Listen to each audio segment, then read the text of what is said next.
Wow! Cool. How's it going, everybody? Cartoon Style Brett coming at you today from his living room. www.universeofadventures.com. Go ahead and head on over there and subscribe here as well. Social media link below. Today I am introducing a video for Tim, one of the three beer stooges, and he will be comparing Heineken versus Heineken 0.0. He already filmed it, he wanted an introduction, so here's the introduction. Well, hello there, ladies and gentlemen. My name is Tim.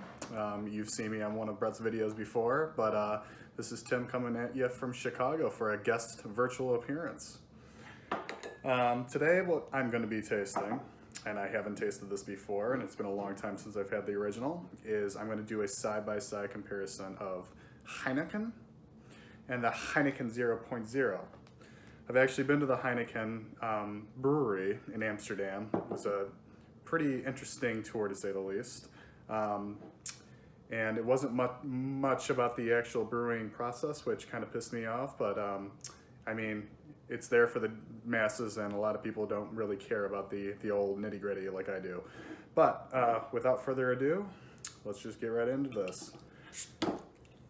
Picked both of these up from the local grocery store called Julasco right across the street. Yeah, these are fresh right out of the fridge there. So the Heineken 0.0 Heineken. So here is the Heineken pour.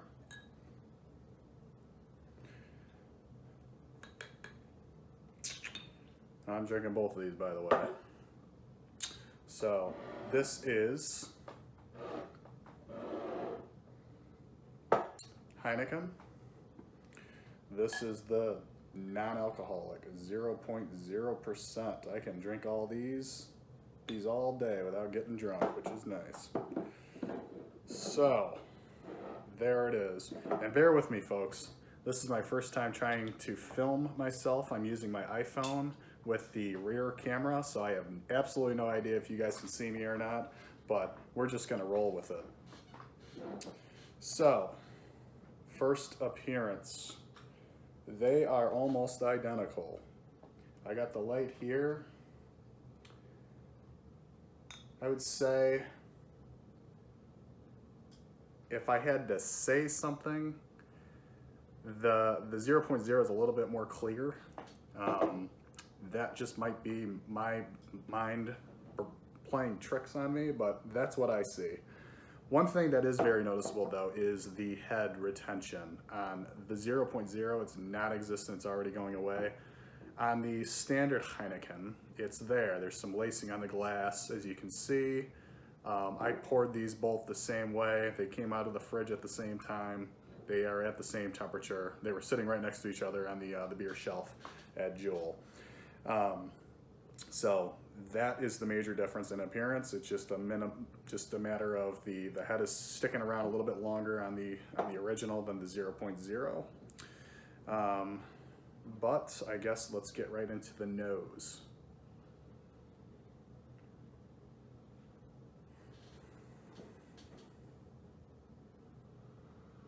Okay, there's definitely a lot more hop profile in the original than the non-alcoholic version. It's pretty significant. Actually, take that back. There's definitely more hop, just overall beer smell, like a lager smell that you would expect out of a beer on the original, but it's not as, there isn't much of a disparity between the two as much as I previously thought. So we'll say the taste, or the smell is slightly more pungent here than here, but let's just get right into the test.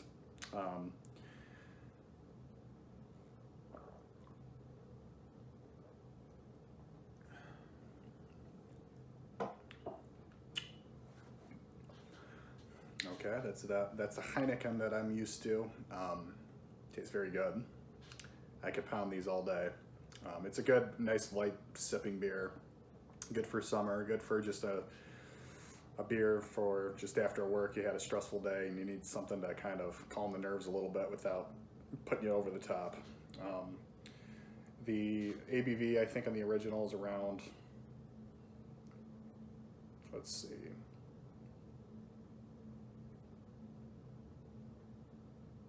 %5. So just the standard run-of-the-mill right there in the range of the standard lagers that you'll see mass-produced around the world. One other thing I did want to call out is the caloric differences between the two. So the standard Heineken is 142 calories per 12 ounces, and the non-alcoholic version, the 0.0, has 69. Very nice. It has 69 calories. So there's significant 80 calorie difference there. So more than double the 0.0. So I could have 2 of these, not feel a thing, and it would still not have the caloric value as the original. But right back into tasting, this is the 0.0. I'm very excited about this.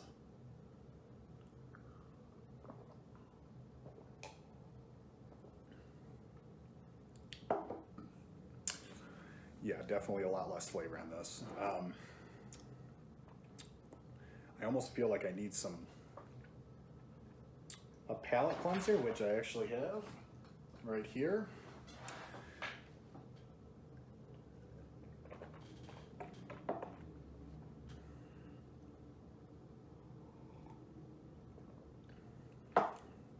Very, very good, very crisp, like you would expect out of a lager. Nice clean finish. Subtle hop character there, mostly just bittering hops, no late additions at all. Just a nice, easy sipping lager there. Subtle maltiness as well. That's something that I've noticed about some of the Dutch brews. There's another one, I forget the name of it, but there's another Dutch brewery that also has a Heineken equivalent. And it's got a little bit actually more maltiness than this, but that's one thing about the Dutch lagers I've noticed is there is more maltiness than you would expect, or than you would experience with like an American lager, for example.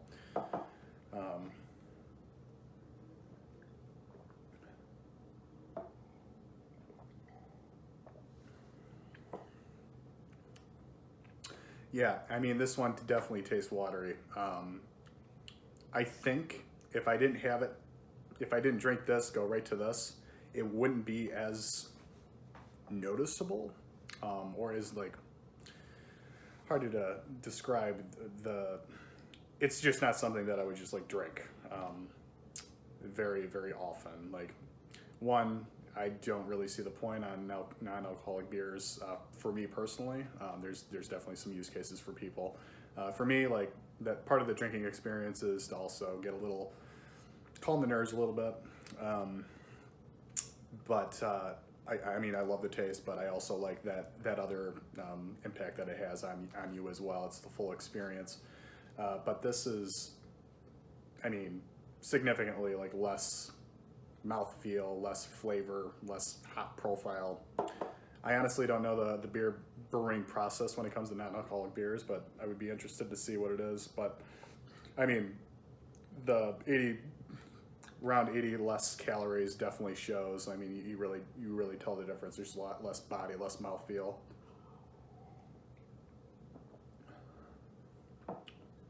Yeah, I mean, when it comes to this, like, I just poured that pretty aggressively, and as you can see, it's going down pretty quickly.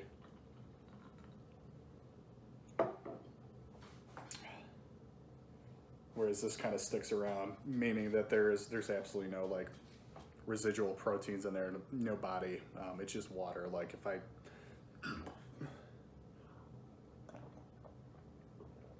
yeah, that's so easy to drink. I could drink so many of those. But for what it is, it's $1 cheaper. I paid $8.99 for a 6-pack of this, $8.99 USD for you international people, and then $7.99 for a 6-pack of this.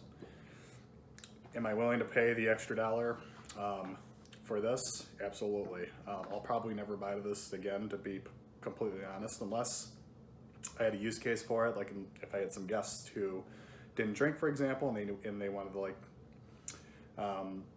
have kind of like the same social aspect that beer usually gives you without drinking the actual alcohol. That's the only time I'll ever buy this, is for like a guest. But in terms of rating, like you like whenever I give these ratings on Untappd, I always have to compare it to like what it's trying to do for me, like not what I like think of it necessarily. It's a combination of what I think of it, but that's not the entire basis of the rating. But it has to like, what are they trying to accomplish here? I think for a non-alcoholic beer, it's good, relatively speaking, to the other non-alcoholic beers I've ever had in the past. Like O'Doul's, for example, I would prefer this over an O'Doul's, for example.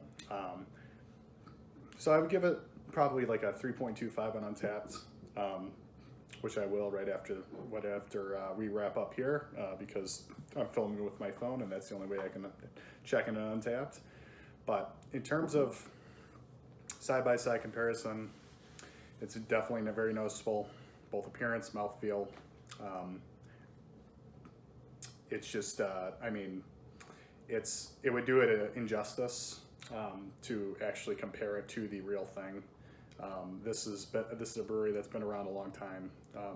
They've developed this recipe, they've mastered it. It's been around since 1873. They kind of know what they're doing here. This is just kind of probably just a kind of a marketing ploy. It looks like non-alcoholic beers are kind of getting some momentum for whatever reason that is. There's a lot of major large-scale breweries that are also brewing this. So there's definitely a market out there. They're trying to capture it. But I mean, for what it is, it's a good non-alcoholic beer, but I would never buy it personally. So yeah, I guess we'll wrap it up there. But appreciate Brett, Universe of Adventures, for allowing me to make a guest appearance. Hopefully I can do some more of these in the future, get a little bit better camera angles, maybe a little bit better presentation. But thank you for joining me today.